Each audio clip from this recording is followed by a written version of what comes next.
Bismillahirrahmanirrahim. Now this is our fourth lecture on the topic of bioavailability and bioequivalence, and today we are going to discuss design and evaluation of bioequivalence studies. First thing is that is a very which is very important is to decide what is objective of our bioequivalence studies, because all scientific studies should have clearly stated objective. In bioequivalence study, what is usually objective? The main objective for bioequivalence study is that the drug bioavailability from test and reference product, यानी like for example test हो गई generic, reference हो गई brand product, is not statistically different, यानी दोनों statistically different नहीं है. When administered to the patient को administer की गई या subject को यानी healthy volunteer को at the same molar dosage from pharmaceutically equivalent drug product, same molar dose में pharmaceutically equivalent drug product थी, through the same route of administration under similar experimental condition. अगर ये सब था कि यानी पेशेंट को सेम मोलर डोज दी गई, इक्वलेंट ड्रग प्रोडक्ट थी, टेस्ट प्रोडक्ट और reference, same route of administration under similar experimental condition, अगर दोनों की बायोअवेलेबिलिटी जो है वो not statistically different then this test drug will be considered as bioequivalent to reference drug, और यह बायोइक्विवेलेंस उस जेनेरिक ड्रग की प्रूफ हो जाएगी. Now study consideration. What are the important considering point for a study? The basic design for a bioequivalence study is determined by number 1, the scientific question and objective to be answered. यानी जो भी आपका जो objective है study का या scientific question है, या like question के whether this generic product is bioequivalent to the brand name product or the reference product, ये scientific question हो गया. The nature of the reference material and the dosage form to be tested. Reference drug कौन सी ली है, reference material किसको लिया है आपने, dosage form क्या है, same dosage form है या नहीं है. Analytical method availability जो जिस method से उसको drug को evaluate करेंगे, क्या उसका analytical methods available हैं या नहीं है तो फिर कैसे करेंगे. The pharmacokinetics and pharmacodynamics of drug substance, जो ड्रग की फार्माकोकाइनेटिक और डायनेमिक्स जो है वो क्या है, ताकि अगर उन्हीं की बेस पे तो हमें ये डिसाइड करना होगा कि बायोइक्विवेलेंट है या नहीं है. The route of drug administration, orally दे रहे हैं, सिस्टमिक एब्जॉर्प्शन के लिए आईवी दे रहे हैं, इंट्रामस्कुलर दे रहे हैं, ट्रांसडर्मल दे रहे हैं, कौन से रूट को यूज़ कर रहे हैं. Benefit risk and ethical consideration with regard to testing in human, कि कोई ऐसा रिस्क तो नहीं है, कोई ऐसा एथिकल इशू तो नहीं है यानी जिसमें ह्यूमन को हार्म हो सकता है, तो इसलिए एथिकल कंसिडरेशन भी होनी चाहिए, यानी अननेसेसरी कोई रिसर्च नहीं हो, पेशेंट को कोई जानबूझकर कोई हार्म नहीं पहुंचाया जाए या ह्यूमन को, तो ये तमाम फैक्टर्स भी कंसिडर किए जाएंगे और इसका अप्रूवल एथिकल अप्रूवल कमेटी या इन्वेस्टिगेशनल रिव्यू बोर्ड वो देगा. वंस बायोइक्विवेलेंस इज इस्टेब्लिश्ड, जब ये बायोइक्विवेलेंस इस्टेब्लिश हो जाएगी, it is likely that the both the generic and brand name doses form will produce the same therapeutic effect. और अगर ये बायोइक्विवेलेंस प्रूफ हो गई इन तमाम फैक्टर्स को सामने रखते हुए, कंसिडर करते हुए ब्रांड नेम और जेनेरिक के दरमियान में, तो फिर हम ये कहेंगे कि दोनों प्रोडक्ट्स का सेम थेराप्यूटिक इफेक्ट है. The design and evaluation of well-controlled bioequivalence studies require cooperative input from pharmacokinetists, statisticians, clinicians, bioanalytical chemists and others. अच्छा, अब ये जितनी भी साइंटिफिक स्टडीज़ होती हैं, चाहे वो बायोइक्विवेलेंस स्टडी ही क्यों ना हो, ये जो है टीम वर्क होता है, ये किसी एक शख्स का काम नहीं होता. हाँ, ये हो सकता है कि कोई एक शख्स चीफ इन्वेस्टिगेटर है यानी प्रिंसिपल इन्वेस्टिगेटर है और बाकी लोग को इन्वेस्टिगेटर हैं, उसकी टीम के पार्ट हैं, लेकिन ये कि ये कोई एक शख्स नहीं कर सकता, सब मिल के जो है इस स्टडी को कंडक्ट करते हैं. इसमें फार्मासिस्ट भी हो गया यानी फार्माकोकाइनेटिस्ट भी, स्टैटिस्टिशियन भी, क्लिनिशियंस भी यानी फिजिशियंस भी, बायोएनालिटिकल केमिस्ट, और अगर इसके अलावा जो भी ज़रूरी जो स्टाफ है, नर्सिंग स्टाफ हो गया जो कि पेशेंट की देखभाल करेगा और इनको अगर वो मेडिकेशन जो है वो एडमिनिस्टर करवाएगा, और इसके अलावा फार्मासिस्ट जो क्लिनिकल फार्मासिस्ट हो गया, ये तमाम की जो होगी वो ज़रूरत पड़ेगी इस स्टडी में और ये इस स्टडी का पार्ट होंगे. यानी ये एक टीम वर्क होगा, यानी डिफरेंट डिसिप्लिन के लोग यहाँ पर इन्वॉल्व होंगे. For some generic drugs, the FDA offers general guideline for conducting these studies. तो FDA जो कि अमेरिका की रेगुलेटरी बॉडी है, उसने एक गाइडलाइन दी है कि कैसे ये जो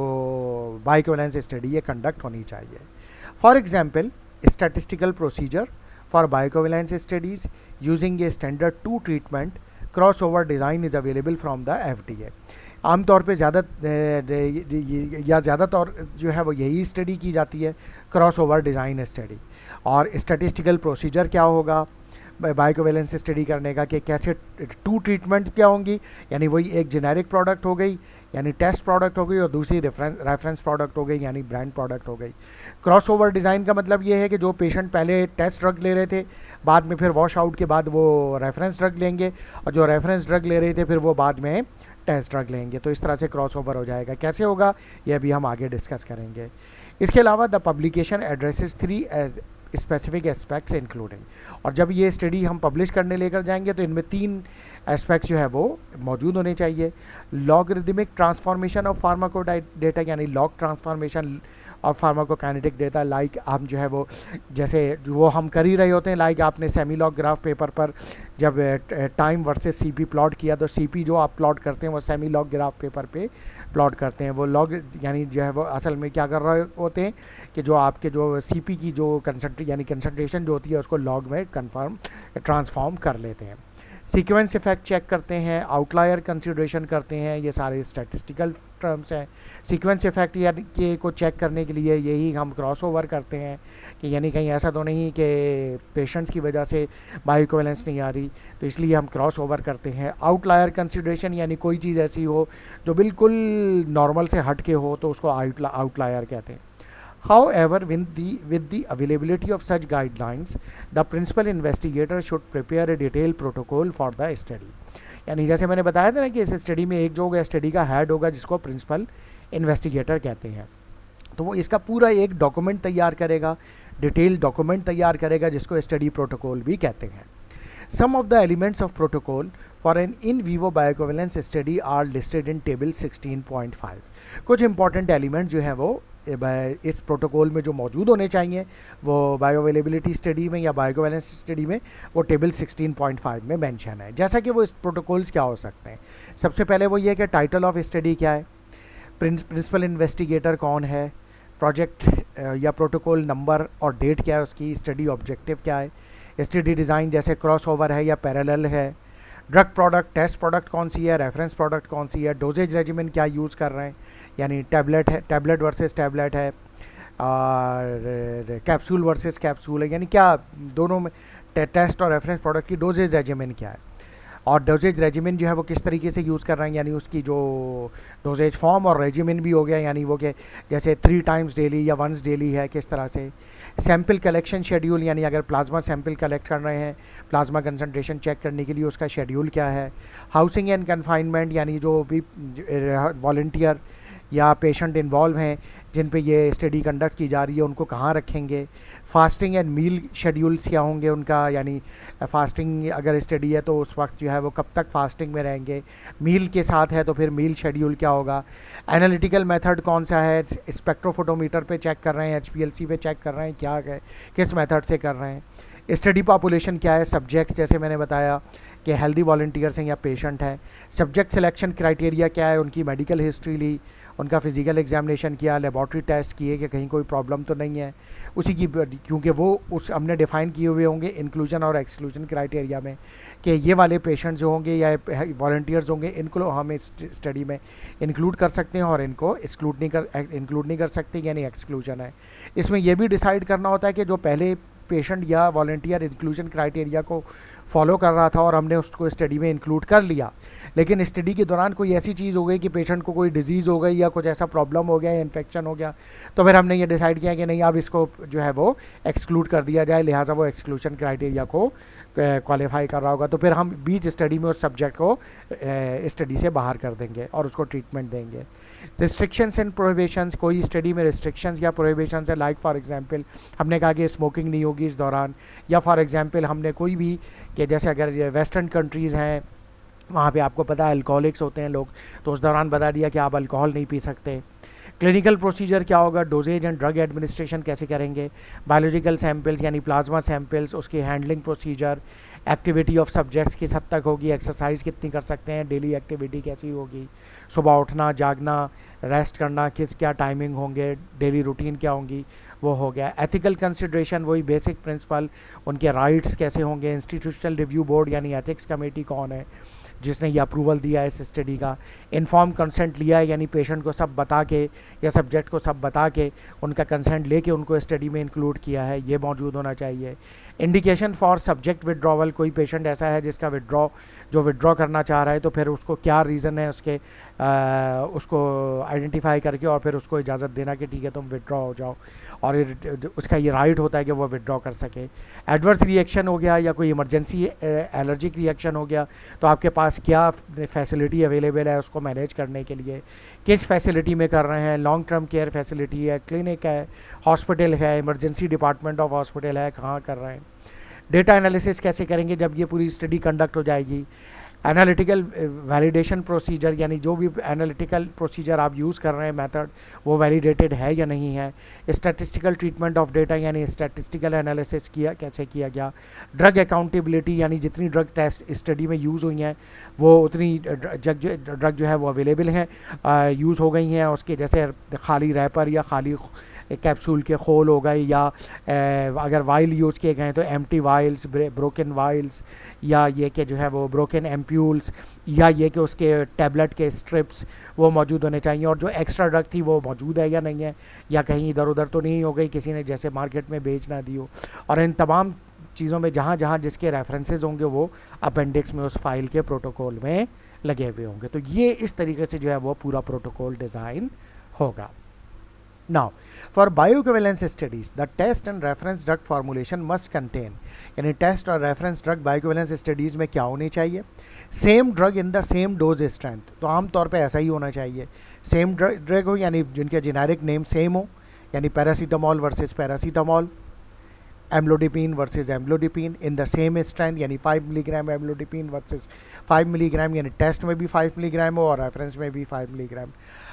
In the similar dosage form, for example, immediate release versus immediate release या controlled release versus controlled release, and must be given by the same route of administration. Before beginning the study, the institutional review board of the clinical facility in which the study is to be performed must approve the study, यानी ये ethical approval होगा।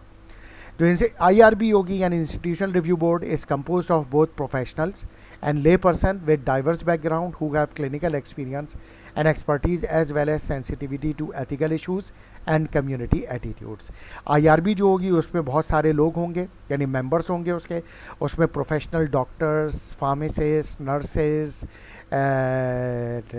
ऐसा भी हो सकता है कि जो सिटी काउंसिल है उसके मेंबर यानी जो मेट्रोपॉलिटन कॉरपोरेशन है, मेट्रो जो KMC है उसके मेंबर, और इसके अलावा नेशनल असेंबली के मेंबर या प्रोविंशियल असेंबली के मेंबर वो भी हो सकते हैं। इसके अलावा रिलीजियस स्कॉलर भी होगा, जो रिलीजियस स्कॉलर या लाइक मौलवी हो गया, इमाम हो गया, या इस्लामिक कोई स्कॉलर हो गया वो उसमें मौजूद होगा, स्टैटिस्टिशियन उसमें मौजूद होगा। तो वो तमाम पैरामीटर से इसको स्टडी को देखेंगे कि कहीं कोई ऐसा मसला तो नहीं है जो एथिकल हो, रिलीजन हो या कम्युनिटी रिलेटेड हो, तो उस तरह से यानी स्टडी में कोई ऐसा कोई इशू तो नहीं है। अगर इशू है तो फिर उसको स्टडी को पहले ठीक करें, यानी ये स्टडी फिर कंडक्ट नहीं की जा सकती होगी और ये IRB उसका अप्रूवल नहीं देगी, यानी एथिकल अप्रूवल नहीं मिलेगा। तो इस वजह से एथिकल अप्रूवल लेना ये ज़रूरी है ताकि हर एक के राइट्स को जो है वो प्रोटेक्ट किया जाए, क्योंकि the IRB is responsible for all ethical issues including safeguarding the rights and welfare of the human subjects. जैसे मैंने बताया कि जो राइट्स हैं और वेलफेयर है, ह्यूमन सब्जेक्ट जो स्टडी में पार्टिसिपेट करेंगे उनको प्रोटेक्ट करना इस IRB की रिस्पॉन्सिबिलिटी में शामिल है।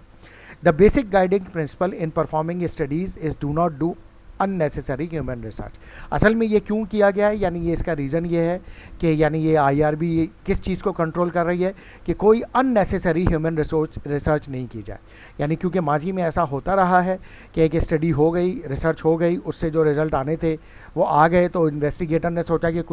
क्यों ना कुछ और रिसर्च भी कर ली जाए, लगे हाथों फिर हमारे पास सब्जेक्ट या ह्यूमन तो मौजूद है, तो वो अनएथिकल है, वो अप्रूवल के ख़िलाफ़ है। तो वो अननेसेसरी रिसर्च नहीं की जाए। जिस हद तक इजाज़त थी जिस हद तक आपने अप्रूवल लिया था बस उतनी ही स्टडी करेंगे। जब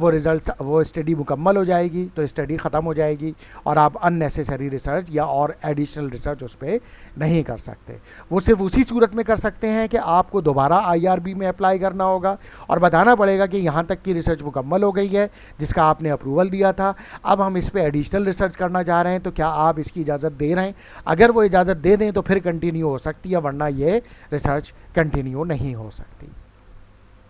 Generally, the study is performed in normal, healthy male and female volunteers who have given informed consent to be in the study. आमतौर पे ये स्टडी नॉर्मल हेल्दी वॉल्टियर्स में होती है, चाहे मेल हो या फीमेल हो। उनसे इन्फॉर्म कंसेंट लिया जाता है, यानी उनको स्टडी के बारे में बताया इन्फॉर्म किया जाता है, उनसे कंसेंट लिया जाता है। स्टडी के जो प्रोज एंड कॉन्स हैं, एडवांटेजेस एंड डिसएडवांटेजेस हैं या बेनिफिट्स या एंड हार्म्स हैं, वो सब बता दिए जाते हैं। उसके बावजूद भी अगर कोई पार्टिसिपेट करना चाहता है तो वो अपना कंसेंट दे दे, वो स्टडी में पार्टिसिपेट कर लेगा।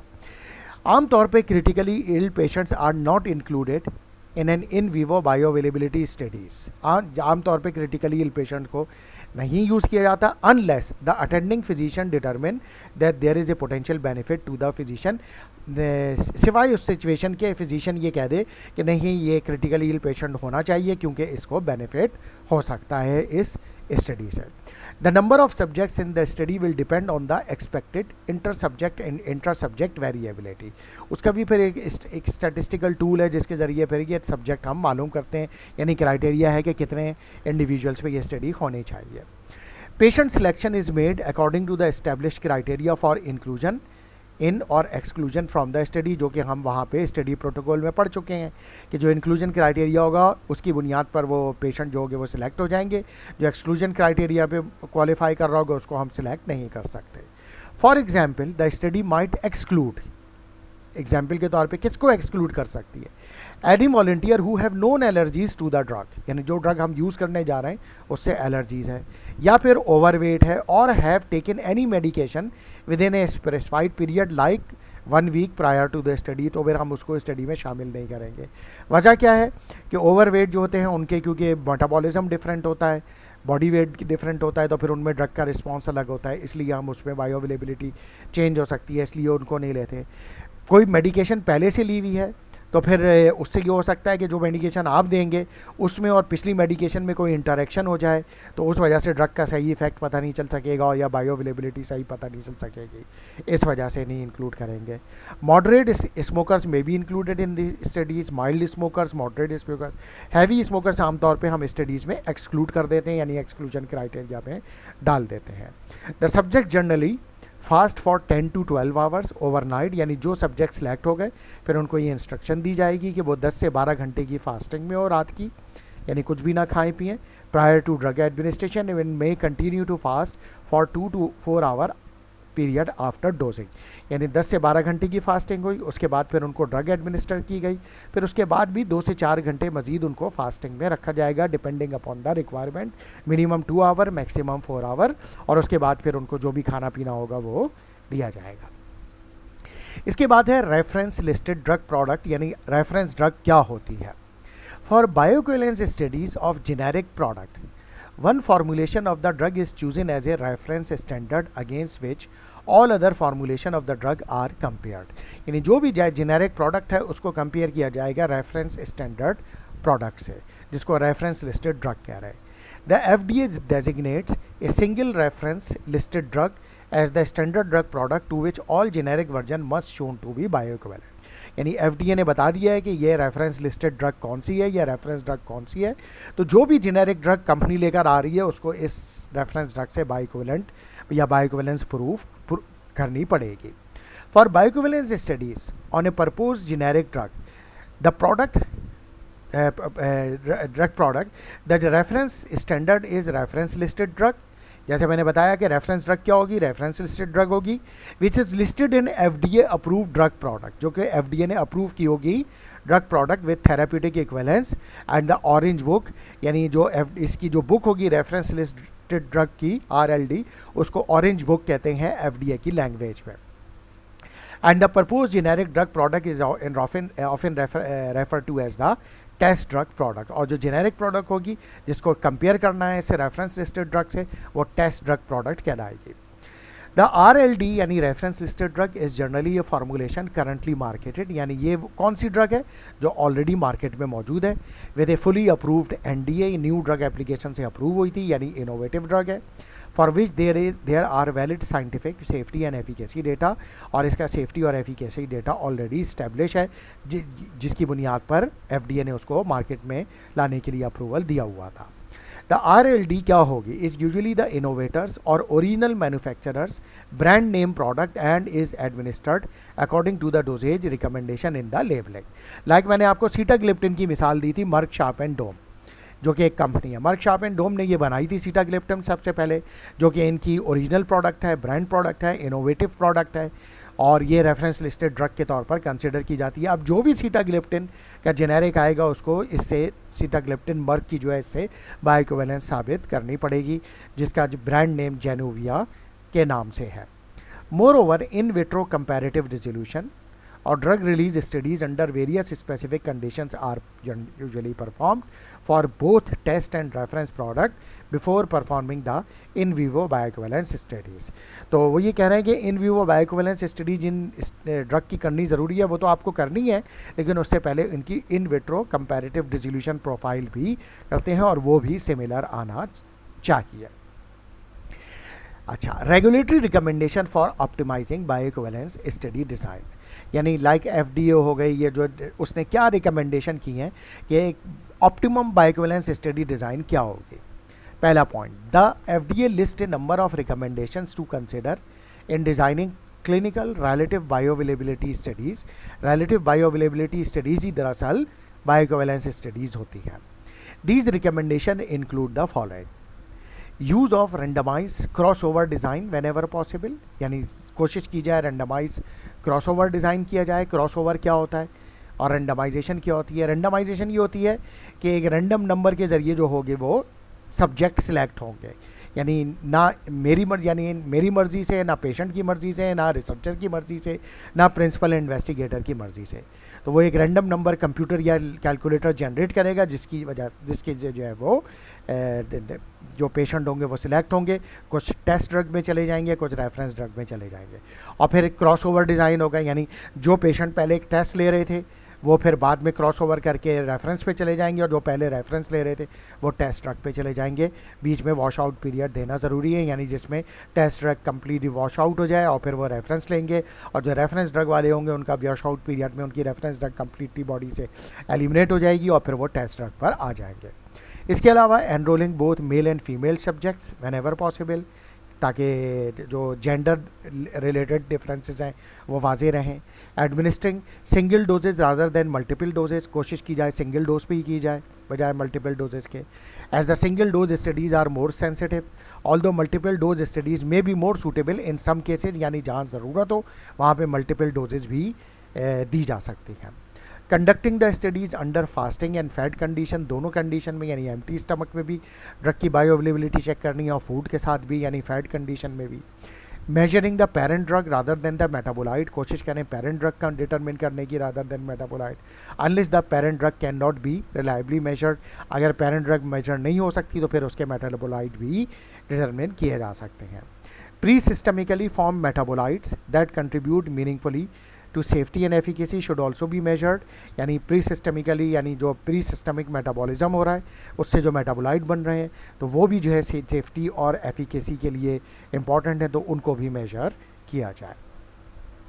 इसके बाद है analytical methods. Analytical method use in vivo bioavailability, bioequivalence and pharmacodynamic studies must be validated for accuracy and sufficient sensitivity, यानी जो भी मेथड हो वो वैलिडेटेड हो, यानी उसमें एक्यूरेसी भी हो और सेंसिटिविटी भी हो, यानी डिटेक्ट भी कर सके ड्रग की कंसंट्रेशन को। The actual concentration of the active drug ingredient और थेरेप्यूटिक मोराइटी और its active metabolite must be measured with appropriate precision in the body fluid और excretory products। तो ये जो ड्रग की कंसंट्रेशन हो, एक्टिव इंग्रेडिएंट हो या उसका मेटाबोलाइट हो, वो तो मेथड इतना सेंसिटिव हो कि वो उसको मेजर कर सके विथ प्रिसीजन, यानी जब उसको रिपीट किया जाए तो दोबारा भी कर सके, चाहे बॉडी फ्लूइड लाइक सीरम हो स्लाइवा हो, यूरिन हो, जैसा कि ये एक्सक्रीटिव प्रोडक्ट है, लाइक ये यूरिन है, स्टूल में चेक करना है ड्रग, या स्वेट में चेक करना है, वो भी एक्सक्रीटिव प्रोडक्ट है। टीयर्स में यानी आंसुओं में चेक करना है, वो भी एक्सक्रीटिव प्रोडक्ट है। तो वो ऐसा हो मेथड के जो उसमें डिटेक्ट कर सके।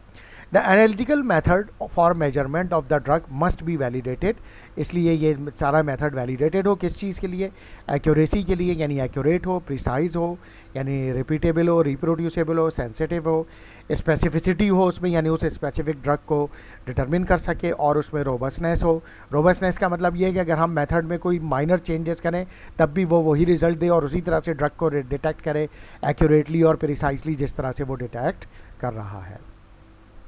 अच्छा, factors influencing bioavailability and impacting drug development, उसमें ड्रग की फिजिको केमिकल प्रॉपर्टीज़ हैं, ड्रग फार्मूलेशन जिसको हम ऑलरेडी जो शुरू के जो बायोफार्मास्यूटिक्स के चैप्टर थे उसमें बहुत डिटेल में डिस्कस कर चुके हैं कि physico chemical properties of drug and formulation ये कैसे बायोअवेलेबिलिटी पर असरअंदाज होती हैं, जिसमें ड्रग की सॉल्युबिलिटी इन वाटर हो गई, डिसोल्यूशन रेट हो गया, पार्टिकल साइज, सरफेस एरिया हो गया, स्ट्रक्चर यानी उसकी जो पॉलीमॉर्फिज्म जो क्रिस्टलाइन स्ट्रक्चर है वो, पुअर सॉलिबिलिटी, ड्रग प्रोडक्ट को देखा जाए उसके एक्सिपिएंट्स जो होते हैं यानी फार्मूलेशन फैक्टर्स, इनएक्टिव इंग्रेडिएंट ये जो उसके एक्सिपिएंट्स हैं हाइड्रोफिलिक या हाइड्रोफोबिक, वो किस तरीके से असरअंदाज हो सकते हैं, इसकी काफ़ी डिटेल हमने बायोफार्मास्यूटिक्स में पढ़ी है। ड्रग स्टेबिलिटी की बात की जाए कि वो वाटर में स्टेबल है, शेल्फ लाइफ कैसी है, एक्टिव इंग्रेडिएंट जो है वो specific condition of GI require में वो उस पीएच पर कैसे बिहेव कर रहा है, एंटेरिक कोटिंग है या तो वो कैसे एब्जॉर्ब होगी, पीएच इफेक्ट क्या है ड्रग पे, surface and doses form and time available for absorption, pre systemic metabolism, hepatic first pass effect, ये सब हम काफ़ी डिटेल में बायोफार्मास्यूटिक्स में पढ़ चुके हैं। फूड का क्या इफेक्ट होगा, active drug ingredient precursor absorb यानी जो ये कह लीजिए कि प्रो ड्रग एब्जॉर्ब होगी तो उससे क्या होगा, drug drug interaction, efflux transporter P glycoprotein का क्या फ़र्क पड़ सकता है एब्जॉर्प्शन पे। इसके अलावा द ड्रग प्रोडक्ट के subject to dose dependent kinetics यानी नियर द थेरेप्यूटिक रेंज, तो उसमें क्या फ़र्क पड़ सकता है, एज से क्या फ़र्क पड़ सकता है, और डिजीज़ स्टेट, ये तमाम पैरामीटर्स जो बायोअवेलेबिलिटी के लिए इंपॉर्टेंट है we have already discussed in detail in the earlier chapters of this semester in biopharmaceutics, जिसमें हमने physico chemical properties, formulation properties, GI physiology और उसमें ये सारी डिटेल्स काफ़ी तफसील से डिस्कस की थी। इसके बाद है study design, but that we will discuss from the next lecture. Thank you very much.